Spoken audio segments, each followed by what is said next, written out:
ලංකාවේ ඉතිහාසය තුළ අපිට මුලින්ම හම්බ වෙන්නේ 1940.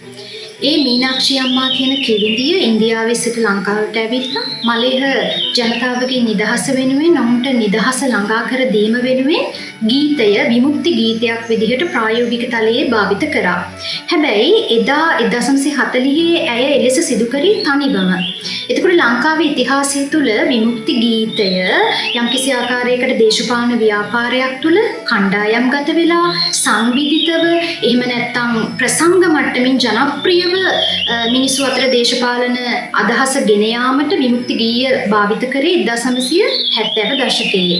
ඒ එදා තිබුණු ජවිපේ දේශපාලන ව්‍යාපාරය තුළ භාවිත කරපු විමුක්ති ගීතය. ලංකාවේ දකුණේ විතරක් නෙමේ උතුරු සමාජයේ විවිධ ජනතා අරගල දේශපාලන සමාජ අරගල තුළ කලා භාවිතය දකින්නට තිබුණ ඒ දේශපාලන අභිලාෂය ගෙන යාම සඳහා ඒත් එක්කම ඔවුන් විමුක්ති ගීතය කියන දේත් භාවිත කරා.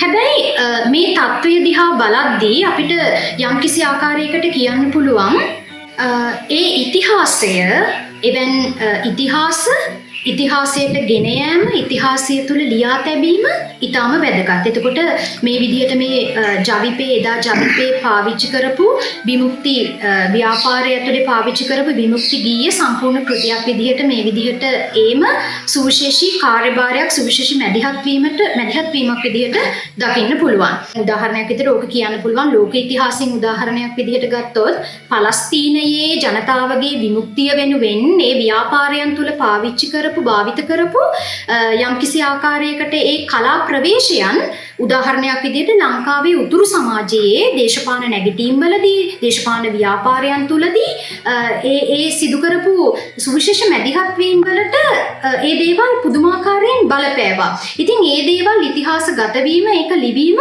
ඊටම වැදගත්. හැබැයි මෙතනදී අපි අවධාරණය කළ යුතු වැදගත්ම දේ වෙන්නේ මේ වගේ වර්තමාන සංදර්භයක් ඇතුලේ මේ ලිවීම් සඳහා මේ ප්‍රකාශනයන් සඳහා මේ මැදිහත් වීම සඳහා ලැබෙන ප්‍රකාශන නිදහස ඒ නිදහස් සන්දර්භය මොකක්ද කියන එක තමයි කතා කිරීම ඉතාම වැදගත් වෙන්නේ. දැන් උදාහරණයක් විදිහට මේ කෘතියම උදාහරණයකට අපිට ගන්න පුළුවන් මේ කෘතියේ අන්තර්ගතය වන ජවිපේ තිබුණු විමුක්ති ගීය මෙලෙස කෘතියක් විදිහට අපිට අද අපේ අතට පත් වෙලා තියෙන මොහොතකත් අපිට යම්කිසි ආකාරයකට කියන්න පුළුවන් මේ අදහස් ප්‍රකාශනයත් ඉතිහාසයේ යම් තැනක මර්ධනය කරනවා අත්හිටුවනවා. උදාහරණයක් විදිහට 83 දී මේ විමුක්ති ගීතයම මර්ධනය කරනවා. ඒ කියන්නේ යම්කිසි ආකාරයකට අදහස් ප්‍රකාශනයට කරපු මර්ධනයක් විදිහට තමයි අපිට මේක දකින්න පුළුවන් වෙන්නේ. හැබැයි ශිෂ්ට සම්පන්න සමාජයක අදහස් වාරණය සිද්ධ වෙන්නේ නැහැ.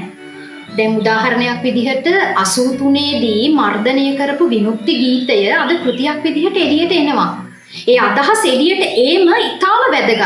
හැබැයි ඒ නිදහසම දකුණේ සමාජයට වගේම උතුරු සමාජයටත් තිබිය යුතුයි.